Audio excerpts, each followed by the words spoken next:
दोस्तों, एक सवाल। तुमने कभी रात के सन्नाटे में कोई अजीब सी आवाज सुनी है? वो आवाज जो तुम्हारे दिल की धड़कन तेज कर दे, जैसे कोई अनजाना प्राणी बर्फ पर चल रहा हो। नमस्ते दोस्तों, मैं आपका दोस्त, और आज 143 हिस्ट्री 2.0 पर हम खोलेंगे यति का रहस्य। एक विशाल बालों वाला जीव जिसके पैरों के निशान हिमालय में आज भी डर पैदा करते हैं। क्या यह सचमुच कोई जानवर था या हमारे डर की कहानी? और सिर्फ यति ही नहीं, हम बात करेंगे धरती के 5 सबसे रहस्यमयी और खतरनाक प्राणियों की, जो आज भी हमें हैरान करते हैं। ये सफर तुम्हें रोंगटे खड़े कर देगा। चलो डाइव करते हैं।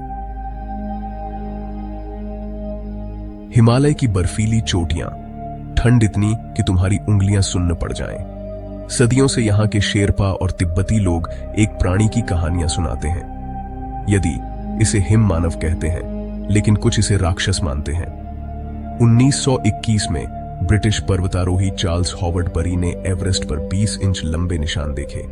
यह निशान ना इंसान के थे, न किसी जानवर के। शेरपाओं ने डरते हुए बताया कि यति रात में निकलता है, उसकी लाल आंखें अंधेरे में चमकती हैं। यति की कहानी हमें डराती है, लेकिन साथ ही उत्सुक भी करती है। क्या यह सचमुच कोई प्राणी था? चलो और गहराई में जाते हैं।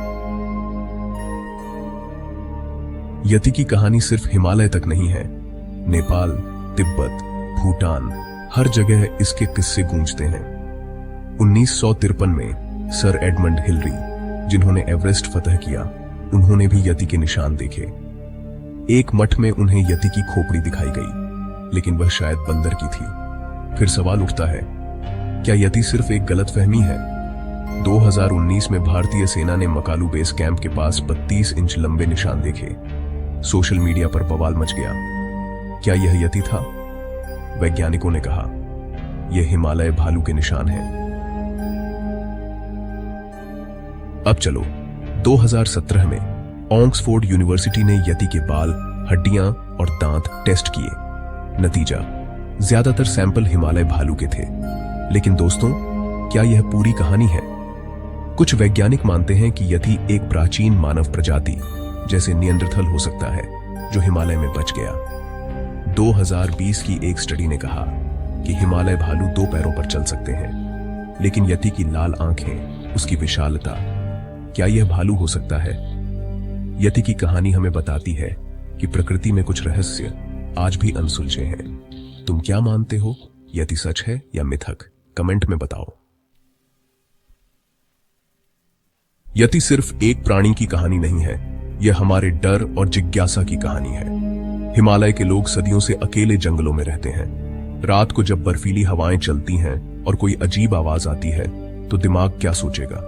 शायद कोई राक्षस। 1800 के दशक में जब पश्चिमी लोग हिमालय आए, उन्होंने इन कहानियों को और बढ़ाया। एक ब्रिटिश सैनिक ने लिखा कि उसने एक विशाल प्राणी को बर्फ में दौड़ते देखा। लेकिन क्या वो यति था या उसका डर? क्या यति सचमुच था या हमारी कल्पना? पहला रहस्यमयी प्राणी, मेगालोडन का नाम सुना है? यह थी दुनिया की सबसे खतरनाक शार्क, जो करीब 2.6 मिलियन साल पहले समुद्र में राज करती थी। इसकी लंबाई 18 मीटर, इसके दांत इतने बड़े थे कि तुम्हारा सिर उनमें समा जाए। लेकिन सवाल यह है, क्या मेगालोडन आज भी जिंदा है?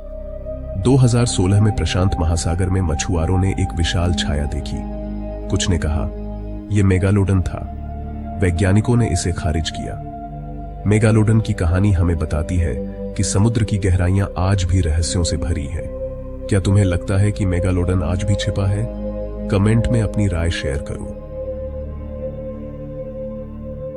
मेगालोडन सिर्फ एक शार्क नहीं थी, यह समुद्र का शैतान था। वैज्ञानिकों ने इसके दांतों से पता लगाया कि यह एक व्हेल को एक काट में मार सकता था। लेकिन क्या यह मुमकिन है कि मेगालोडन आज भी समुद्र में तैर रहा हो? समुद्र का 80% हिस्सा आज भी अनछुआ है। मेगालोडन की कहानी हमें सिखाती है कि प्रकृति के कुछ रहस्य हमारी समझ से परे हैं। क्या मेगालोडन जिंदा है? कमेंट में बताओ। दूसरा प्राणी, चलिए अब चलते हैं प्योर्टो रिको के घने जंगलों में, जहां एक और रहस्यमयी प्राणी की कहानी सामने आती है, छुपाकाब्रा। 1995 में किसानों ने अपनी बकरियों को मरा हुआ पाया। और हैरानी की बात यह थी कि उनके शरीर में खून की एक बूंद भी नहीं थी, सिर्फ गले पर 2 छोटे छेद। लोग बोले, यह छुपा काबरा है, यानी बकरी चूसने वाला। इस जीव को देखने वालों ने कहा कि यह सांप जैसा है, लेकिन 2 पैरों पर चलता है और उसकी आंखें लाल चमकती हैं। वैज्ञानिकों ने कहा, यह जंगली कुत्ते हैं। 2000 में चिल्ली में भी छुपा काबरा की खबरें आईं। तो क्या यह सिर्फ एक मिथक था या सचमुच कोई खतरनाक जीव? छुपा काबरा की कहानी हमें डराती है, लेकिन साथ ही सोचने पर भी मजबूर करती है। तुम क्या मानते हो? कमेंट में अपनी राय जरूर बताना। वैसे छुपा काबरा की कहानी सिर्फ प्योर्टो रिको तक सीमित नहीं है। मैक्सिको, चिली और अमेरिका में भी इसके किस्से सुने गए हैं।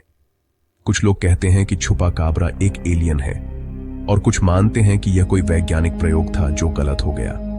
2010 में टेक्सास में एक अजीब प्राणी का शव मिला। उसका शरीर बिना बालों का था और दांत बिल्कुल कुत्ते जैसे थे।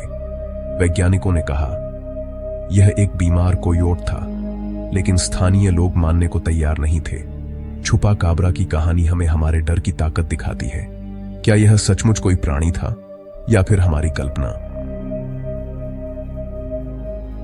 अब तीसरे प्राणी की बात करते हैं। हम पहुंचते हैं कांगो के घने जंगलों में मोकेले मबे। स्थानीय लोग कहते हैं कि यह एक डायनासोर है जो आज भी नदियों में तैरता है। इसकी लंबाई 10 मीटर तक हो सकती है और इसका गला इतना लंबा है कि वह पेड़ों के ऊपर तक पहुंच सकता है। सोचो दोस्तों, एक डायनासोर। 65 मिलियन साल पहले डायनासोर खत्म हो गए थे, लेकिन क्या कोई बच गया?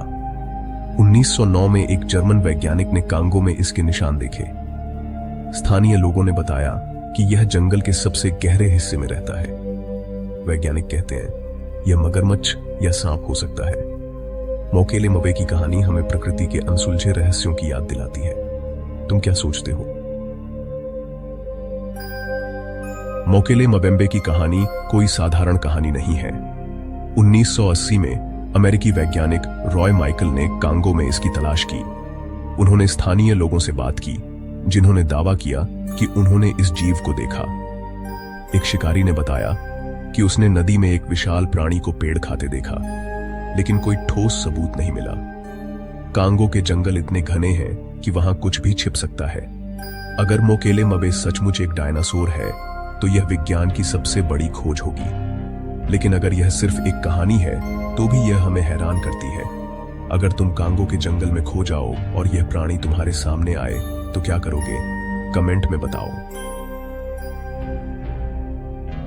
चौथा प्राणी। अब समुद्र की गहराइयों में चलते हैं, जहां क्रैकेन का राज है।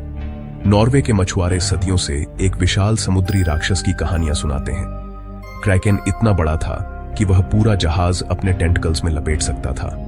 12वीं सदी में एक नाविक ने लिखा कि उसने समुद्र में विशाल आंखें देखीं जो पानी से बाहर झांक रही थीं। वैज्ञानिक कहते हैं कि क्रैकेन शायद एक जॉइंट स्क्विड था, जिसकी लंबाई 15 मीटर तक हो सकती है। 2007 में न्यूजीलैंड के पास मछुआरों ने 10 मीटर लंबा स्क्विड पकड़ा। क्या यह क्रैकेन था या उससे भी बड़ा कुछ और है? क्रैकेन की कहानी हमें समुद्र के अनजाने रहस्यों की याद दिलाती है। तुम क्या सोचते हो? क्रैकेन की कहानी सिर्फ एक मिथक नहीं है। 19वीं सदी में नाविकों ने बार बार विशाल समुद्री जीवों की बात की। 1957 में एक फ्रेंच जहाज ने 18 मीटर लंबा स्क्विड देखा। पहले इसे मजाक समझा गया, लेकिन 1970 में जॉइंट स्क्विड के शव मिलने लगे। 2012 में जापान में पहली बार जॉइंट स्क्विड को कैमरे में रिकॉर्ड किया गया। उसकी आंखें इतनी बड़ी थीं कि लगता था वह तुम्हें निगल लेगा। क्रैकेन की कहानी हमें बताती है कि समुद्र की गहराइयां आज भी रहस्यमयी हैं। क्या क्रैकेन आज भी तैर रहा है? पांचवा प्राणी, थंडरबर्ड। अब उत्तरी अमेरिका के विशाल आसमान में चलते हैं, जहां थंडरबर्ड की कहानी शुरू होती है। मूल अमेरिकी जनजातियां कहती हैं कि यह एक विशाल पक्षी है जिसके पंख इतने बड़े हैं कि वह आंधी ला सकता है। 1977 में इलिनॉय में 2 बच्चों ने दावा किया कि एक विशाल पक्षी ने उन्हें उठाने की कोशिश की।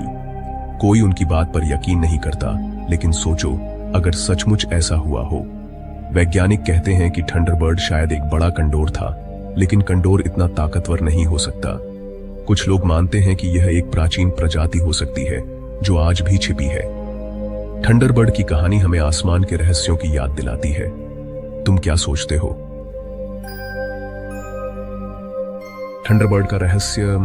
अगर यह कहानी तुम्हें पसंद आई तो इसे अपने दोस्तों के साथ शेयर करना ना भूलो।